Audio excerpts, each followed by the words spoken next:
And ఇప్పుడు మొన్న women's day స్పెషల్గా కవిత ధర్నా చేసింది, మీరు చూసారో లేదో ధర్నా చౌక్లో.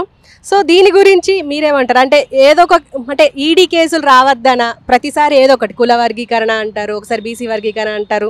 ఇప్పుడు నిన్న జీవో నంబర్ 3 రద్దు చేయాలని చెప్పి ముందరేసుకున్నారు. మీరేమంటారు దీన్ని?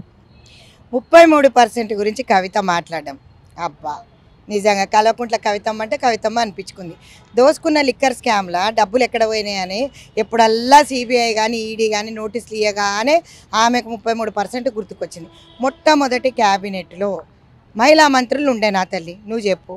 సబితమ్మ కానీ సునీతమ్మ కానీ ఇక్కడి నుంచి పోయిన వాళ్ళే, సత్యవతి రాథోడ్ గారు టీడీపీ నుంచి వచ్చిన వాళ్ళు. మరి వాళ్ళని అడుక్కొచ్చినారు. Congress party will make leadership qualities develop చేస్తూ ఇప్పుడు నాలాంటి ఒక లీడర్ని ఎదిగే విధంగా చేసిందంటే కాంగ్రెస్ పార్టీ. 35 ఏళ్ళ చరిత్ర ఇక్కడ మీకు లీడర్లను తయారు చేయకపోగా వాళ్ళకు కుర్చీలు వేయడం అయితే మీకు తెలియదు. మహిళా సంక్షేమం అనేది గాలికి వదిలేసినారు. మహిళా రక్షణ చిన్న మైనర్ రేపులు అవన్నీ అయినప్పుడు కల్వకుంట్ల కవిత ఎక్కడ నిద్రపోతుందని అడుగుతా. ఈరోజు బీసీల గురించి మాట్లాడుతున్నప్పుడు మరొక ముదిరాజు బిడ్డకు కూడా వాళ్ళ దగ్గర నుంచి వాళ్ళ బీఆర్ఎస్ పార్టీ ఒక్క టికెట్ ఇవ్వలేదు. ఈమె బీసీల గురించి మాట్లాడుతుందా? పూలే గురించి మాట్లాడటం హాస్యాస్పదంగా లేదు. ఈరోజు ఎన్నడూ కూడా రోడ్డు మీదకి రాని ముఖ్యమంత్రి కానీ ఫామ్ హౌస్కు పరిమితం అయిపోయి ఈరోజు పిల్లలందరినీ కూడా తాగుబోతులాగా చేసి ఈరోజు మెడలలో మంగళసూత్రాలు తెంపుకపోయి మొగోళ్ళు తాగే విధంగా చేసిన ఈమె ఈరోజు మాట్లాడుతుంది. వీళ్ళ అయ్య కానీ వాళ్ళ అన్న కానీ ఈమె కానీ కల్వకుంట్ల ఫ్యామిలీ దోసుకోవడానికే పరిమితం అయిపోయింది. కానీ చిత్తశుద్ధి ఎప్పుడు కూడా మహిళల పైన లేదు. 33% ఇది రద్దు చేయాలి, అది రద్దు చేయాలి అంటే ఇప్పుడు మొన్న నోటీస్ వచ్చినందుకు ఇది తీసింది. ఇక వేరేది లేదు కదా. జంతర్ మంతర్ కాడ ధర్నా చేసింది అన్నప్పుడు నేను చెప్పిన ఒక మహిళా కాంగ్రెస్ అధ్యక్షురాలుగా ఉన్నప్పుడు రమ్మన్న ప్రగతి భవన్ పోయి ముట్టడిద్దాం, మీ అయ్య దగ్గరనే అడుగుదాం. 33% ఫస్ట్ మీ టీఆర్ఎస్ పార్టీలో ఈమని చెప్పిన. 33% మహిళలు లేరా? ఈమె కన్నా కూడా చాలా మంచిగా మాట్లాడే చెల్లెళ్ళు ఉన్నారు బీఆర్ఎస్ పార్టీలో. చాలామంది నాకు టచ్లో ఉన్నారు, చాలామంది వచ్చి జాయిన్ కూడా అయ్యారు. కానీ ఈయనకు కానీ వాళ్ళ అన్నకు కానీ వాళ్ళ తండ్రికి కానీ కల్వకుంట్ల కవితకు కానీ ఏ రోజు చిత్తశుద్ధి లేకుండే. మహిళల పైన బతుకమ్మ ఈమె వస్తేనే చేస్తున్నారు. అమ్మ జాగృతి పేరు మీద దోసుకుంటుంది. ఈరోజు ఎంత సిగ్గుచేటు, ఒక ఆడబిడ్డ లిక్కర్ స్కామ్లో పోయింది, 100,000 కుంభకోణం అంటే ఎండ్లో పెట్టాలి, దోసుకున్న సమ్ము ఎండ్లో పెట్టుకోవాలో అర్థం కాక లిక్కర్ దాంట్లో పెట్టేసింది ఆమె. దానికే వచ్చినాయి కదా ఫోన్లు సీజ్ చేసిందంటే. ఆధారాలు లేకుండా బీజేపీ వాళ్ళు అయితే మాట్లాడారు కదా. ఇప్పుడు సిబిఐ ఈడీలు బీజేపీ వాళ్ళు అందాం. బీజేపీ వాళ్ళు మరి ఎందుకు ఒత్తాసు పడుతుంది? ఇక్కడ నుంచి సంచులు పోయినంత కాలం నోరు మూసుకొని కూర్చున్నారు. సంచులు బంద్ కాగానే మళ్ళీ ఒక నోటీస్ ఇచ్చినారు. ఈరోజు వాళ్ళ మీద దాడి వీళ్ళ మీద దాడి అనే కన్నా మొట్టమొదటిగా అరెస్ట్ చేయమని, సిసోడియాని అరెస్ట్ చేసినప్పుడు ఈమెను ఎందుకు అరెస్ట్ చేయరు? నీకు ఆధారాలు ఉన్నాయన్నారు. అన్ని ఫోన్లు అంటే ఎంత కాస్ట్లీయెస్ట్ ఫోన్స్ ఆమె డ్యామేజ్ చేసింది. ఇగో ఈ ఫోన్లు అని చూపించింది కల్వకుంట్ల కవిత కదా. ఈరోజు అన్నం తీసుకుపోయి ఆ రోజు అన్న లోపలికి పంపిస్తున్నాడు. ఆ రోజు లోపలికి పంపించి బయటికి రా అన్నప్పుడు మరి ఆమె మీద యాక్షన్ ఎందుకు తీసుకుంటలేదు? అంటే బీజేపీ బీఆర్ఎస్ సపరేట్ కాదు, ఇద్దరు ఒకటే. ప్రతి బిల్లు పార్లమెంట్లో సపోర్ట్ చేసింది ఈ బీఆర్ఎస్ పార్టీ కాదా అంట. ఈరోజు ఓటమి పాలైపోయినారు. వీళ్ళు సింగిల్ డిజిట్కి ఎందుకు పరిమితమైనారు? ప్రజలేమి అవివేకులు కాదమ్మా, ప్రజలందరూ కూడా ఆలోచిస్తారు.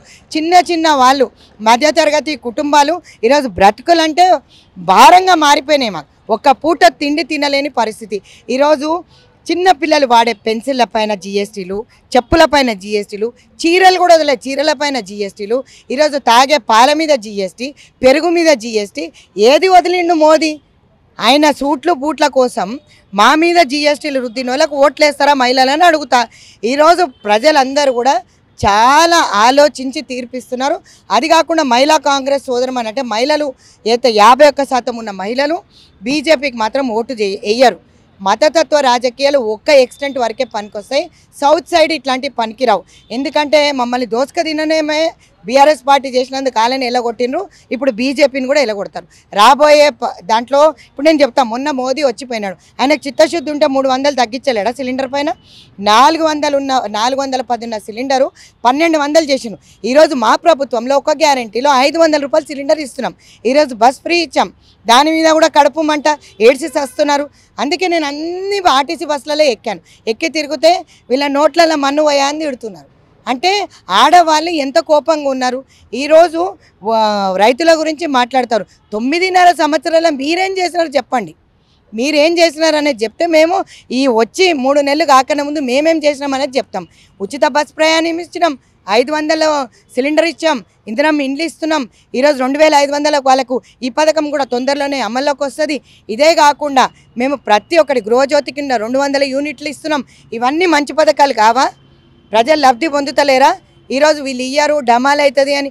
మీరు డమాల్ కాకుండా లోక్సభ ఎలక్షన్స్లో డిపాజిట్లు కూడా వస్తాయో రావో జర చూసుకోమను.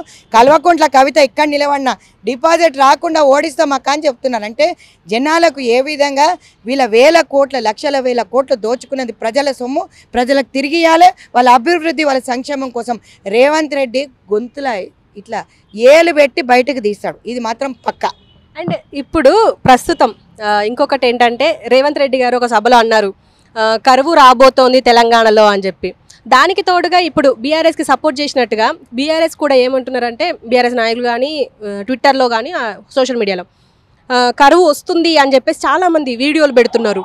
మా ఏరియాలో వాటర్ వస్తలేవు, మా ఏరియాలో ట్యాంకర్ తెచ్చుకున్నామని చెప్పేసి, మా పొలంకు నీళ్లు బయటకెళ్ళి తెచ్చుకున్నామని చెప్పేసి. అంటే నిజంగా కరువు రాబోతుంది అంటారా?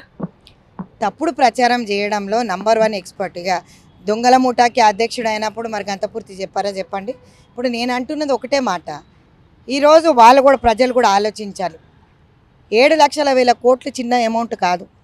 ఏ పేషీకి మీరు వెళ్ళండి సెక్రటేరియట్కి, నేను అన్ని పేషీలు తిరుగుతాను. ఇరిగేషన్ ప్రాజెక్ట్ వెళ్తావా అక్కడ చూడండి, అక్కడ కూడా డిఫిసిట్. దోసుకొని తిన్న తర్వాత ఫైల్ కూడా గాలబెట్టిన సంగతి మీకు తెలుసు. ఎక్కడ కూడా ఎవిడెన్స్లు కూడా దొరకకుండా ఈరోజు అది మొత్తం టోటల్ మీరు మొన్న చూసినట్టయితే మా ఫోన్లు కూడా ట్యాపింగ్ చేసి మేము ఏం మాట్లాడుకుంటున్నాం విన్నామన్న దరిద్రమైన స్థితిలో బీఆర్ఎస్ ఉండే అంటే వాళ్ళకి మా మీద ఎంత భయం చూడండి. కరువు అనేది రాకుండా చూసే బాధ్యత ముఖ్యమంత్రి గారిది. కానీ మీరు ఒకటి ఆలోచించాలి. ఈరోజు కరెంటు పోకున్నా కూడా కరెంటు పోతుంది అని ప్రచారం చేస్తున్నాం, దుష్ప్రచారం చేస్తున్నారు. ఈరోజు నీళ్ళ గురించి మాట్లాడితే ఎవడన్నా కూడా బుద్ధి ఉన్నోడు కింది నుంచి నీళ్లు పోతాయా, కింది నుంచి మీదికి ఎక్కించి మీది నుంచి కిందికి పోతాయా నీళ్ళు? మీరు చెప్పండి. ఈరోజు లక్షల ఎకరాలకు వాళ్ళు వాటర్ ఇచ్చినారు అంటున్నారు కాళేశ్వరం. మీరు అక్కడికి వెళ్ళి చూస్తే వాస్తవాలు తెలుస్తాయి. ఈరోజు వాళ్ళు మాట్లాడే మాటల్లో అన్నీ కూడా అవాస్తవాలు ఉన్నాయి. కానీ మేము మాట్లాడల్లో వాస్తవం ఉంది. వైట్ పేపర్ రిలీజ్ చేసాం. మేము ఎక్కడ రిలీజ్ చేసాం? అసెంబ్లీలో రిలీజ్ చేసాం. అది మేమిచ్చిన ఫిగర్స్ కాదు. గతంలో పనిచేసిన ఐఏఎస్లు ఐపీఎస్లు ఇప్పుడు ఉన్న ఓఎస్డీలు వాళ్ళు ఇచ్చిన ఫిగర్లు. వాళ్ళు ఏ విధంగా ఎందుకు ఇచ్చారు ఆ ఫిగర్స్, గత ప్రభుత్వంలో చేసిన పనితీరు ఏ విధంగా ఉంది, ఏం డిఫిసిట్ ఉంది, ఈరోజు నీళ్లు రావు అంటే ఎందుకు రావు ఆలోచించాలి ప్రజలు కూడా. అంటే వాడు అంత గట్టిగా చెప్తున్నాడు బీఆర్ఎస్ వాడు అంటే వెనకాతల ఏ గోతి దొవ్వి పెట్టినాడు అనేది ఆలోచించాలి మీరు. కానీ కరెంటు కానీ నీళ్లు కానీ నిధులు కానీ ఎక్కడ కూడా లేకుండా చేసి అప్పుల కుప్పగా మార్చిన వాళ్ళకి ఓటేస్తారా, లేక రాబోయే కాలంలో నీళ్లు నిధులు నియామకాలు కావాలి, బంగారు తెలంగాణ దిశగా మనం వెళ్ళాలి అని అంటే మనం ఆలోచించాలి ఎవరికి ఓటేయాలనేది. ప్రజలకు కాంగ్రెస్ పార్టీకి ఓటేయమని చెప్పాం. ఈరోజు లబ్ధి పొందుతుంది మహిళలు అంటే ఈరోజు చిన్న మధ్యతరగతి కుటుంబాలు బ్రతికే విధంగా ఉందమ్మా. ఈరోజు మొన్నటి వరకు అయితే నేను రోడ్డు మీద ఉంటే 240 ధర్నాలు చేసి ప్రగతి భవన్ ముట్టడి చేసిన, మైనర్ రేపులు అయితే డీజీపీ ఆఫీస్ ముట్టడి చేసిన, ఈరోజు మోదీ గారి బీజేపీ ఆఫీస్ కూడా ముట్టడి చేసిన, టమాటా 100 రూపాయలు అయినప్పుడు ముట్టడి చేసిన, ఉల్లిగడ్డ 100 రూపాయలు అయినప్పుడు ముట్టడి చేసిన. ఈరోజు అక్కడ కూర్చున్న సెంట్రల్ మినిస్టర్లకి ఎవరికన్నా కూడా కనీసం కొంచెమన్నా బుర్ర పనిచేస్తే తగ్గించమని చెప్పారా? సిలిండర్ రేటు 50 రూపాయలు అంటే మన్మోహన్ సింగ్ గారికి చీరా గాజులు పంపించిన స్మృతి ఇరానీ ఇప్పుడు ఎందుకు మాట్లాడదు? ఈరోజు నిర్మలా సీతారామన్ గారు మన పక్క నుంచే పోయింది. మరి ఈరోజు ఆమెకు బాధ్యత లేదా? ఈరోజు ఎక్కడ కూడా నిరుద్యోగులకు ఉద్యోగాలకు ఇవ్వకపోకుండా సిగ్గు లేకుండా మాట్లాడుతున్న ఈ బీజేపీ ప్రభుత్వానికి ఓటేస్తారా? 15 లక్షలు ఎవరి అకౌంట్కి వచ్చిందో చూపించాలా. మరి ఎంతమంది నిరుద్యోగులకు నిరుద్యోగ భృతి ఇచ్చిందో చూపించాలా. మీరు మాకు ఎంతమందికి ఎంప్లాయ్మెంట్ ఇచ్చినారు? వలస పట్టి పిల్లలందరూ కూడా బయటకు పోయి పాచి పని కూలి పని చేసుకొని బతికి చదువుకుంటున్నారు మన పిల్లలు. ఈరోజు విద్యకు దూరం చేసినారు. ఫీ రియంబర్స్మెంట్ లేవు, స్కాలర్షిప్స్ లేవు. ఈరోజు దేంట్లో ఈరోజు మహిళా బంధు అంటే మహిళా రక్షణల కరువు అయిపోయినారు. బీసీ బంధు పేరు మీద దోసుక తిన్నారు, దళిత బంధు ఇవ్వకుండా దోసుక తిన్నారు. మీ మేనిఫెస్టోలో ఏది కూడా కరెక్ట్గా చేసినారో నాకు చెప్పాల్సిందిగా కోరుతున్నా. ఏది చేయలేదు కాబట్టి ఇంటికి పంపించినారు. కాబట్టి ఇంకా కన్నా కనీసము ప్రజల దగ్గరికి దిగి వచ్చి ఇప్పుడు యువరాజు అనుకోవద్దని చెప్పు. సొమ్ము ఒకటిది సోకు ఒకటిది అంటారు కదా, సొమ్ము పెట్టి కట్టినా కూడా సోకు మాత్రం రేవంత్ రెడ్డి చేస్తున్నందుకు నేను గర్వపడుతున్నాను. అంటే ఇప్పుడు ఇంద్రమ్మ ఇళ్ళ పథకానికి సంబంధించి అంటే ఈరోజు ప్రకటించబోతున్నారు. అయితే సోషల్ మీడియాలో ఒకటి ఏంటంటే ఇది ప్రకటన వరకే, ఇంకా ఇప్పుడు బీఆర్ఎస్ ప్రభుత్వం చేయలేదా డబుల్ బెడ్రూమ్ అని ఆశ చూపించింది, ఇప్పుడు కాంగ్రెస్ ప్రభుత్వం కూడా అలాగే చూపిస్తుంది అనేసి అంటున్నారు. దీనికి మీరేమంటారు? 9 ఏండ్లు 9.5 సంవత్సరాలు చేయలేని వాళ్ళు మా గురించి మాట్లాడడం, ఇట్లాంటి మాటలు మాట్లాడొద్దని చెప్తాం మళ్ళొక్కసారి. ఎందుకంటే మేము ఇచ్చిన 6 గ్యారెంటీల బస్సులు తిరుగుతున్నాయి కదా, 500లకు సిలిండర్ వస్తుంది కదా, ఈరోజు 200 యూనిట్స్ కూడా వస్తున్నాయి కదా. మరి ఇవన్నీ వచ్చినప్పుడు అది ఎందుకు రాదనుకుంటారు? ఇందిరమ్మ ఇండ్లు రావని ఎందుకు అనుకుంటారు? అంటే అందుకే మొట్టమొదటిగా ఎవరికైతే జాగాలు ఉన్నాయో వాళ్ళకి డబ్బులు ఇస్తున్నారు. అది ఇవ్వకపోతే మీరు మాట్లాడాలా? 9.5 సంవత్సరాల ఏమి పీకకుండా ఇంకా నాకు మాటలు అనేవి మంచిగా రావు తల్లి, ఎందుకంటే బాగోదు. ఎందుకంటే సన్నాసులు దద్దమ్మలాగా తయారయ్యి ఈరోజు 9.5 సంవత్సరాలు ఏం పీకిందని అడుగుతా నేను. ఏం పీకినారు? జనాల మధ్యలోకి వచ్చి ఒక్కరోజు కూడా ముఖ్యమంత్రి వాళ్ళ సమస్యలు అడ్రస్ చేయలేకపోయినాడు మాజీ ముఖ్యమంత్రి వర్యులు కేసీఆర్ గారు.